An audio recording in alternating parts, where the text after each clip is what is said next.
parce que quelqu'un fait quelque chose, on le prive de liberté. Il y a dans le film justement entre autres Robert Badinter, mais qui dit qu'est-ce que c'est que c'est grave de mettre quelqu'un en prison, de le priver de liberté. Et moi je trouve qu'on est dans un pays où on enferme trop et pour n'importe quoi. Quand on prive quelqu'un de liberté, ça veut dire qu'il est dangereux autour de lui et pas parce qu'il a fait quelque chose de mal. Alors on parle beaucoup dans le projet présidentiel de Ségolène bien sûr des peines substitutives, c'est-à-dire le fait de pouvoir réparer quand on a fait une faute, etc. Je pense que c'est bien, mais je pense qu'il faudrait aussi réfléchir plus globalement quand est-ce qu'on enferme quelqu'un.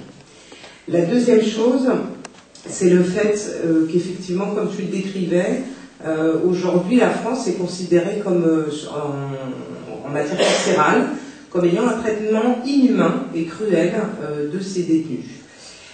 Donc nous, ce qu'on demande, c'est non pas de construire plus de prisons, parce que toute l'histoire de la politique carcérale montre que plus on construit de prisons, plus il y a de monde. En fait, c'est un truc un peu automatique.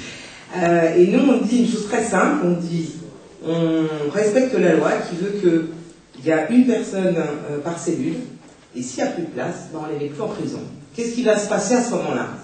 On va commencer à réfléchir et à dire, bon d'accord, puisqu'il faut savoir, alors moi je ne suis pas très bonne en chiffres, qu'il y a, je crois que c'est, je ne veux pas dire de bêtises, mais je crois qu'il y a 40% de personnes détenues qui attendent leur jugement pour toutes sortes de délits.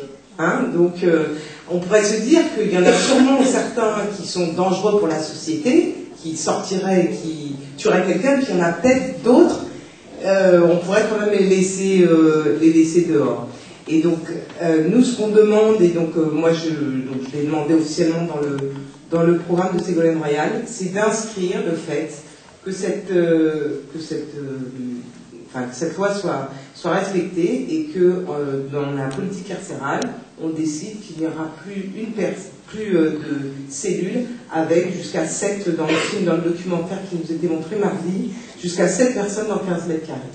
Voilà, alors comme j'ai participé à quelques débats, je peux répondre à quelques questions, mais c'est vrai que je ne suis pas une grande spécialiste.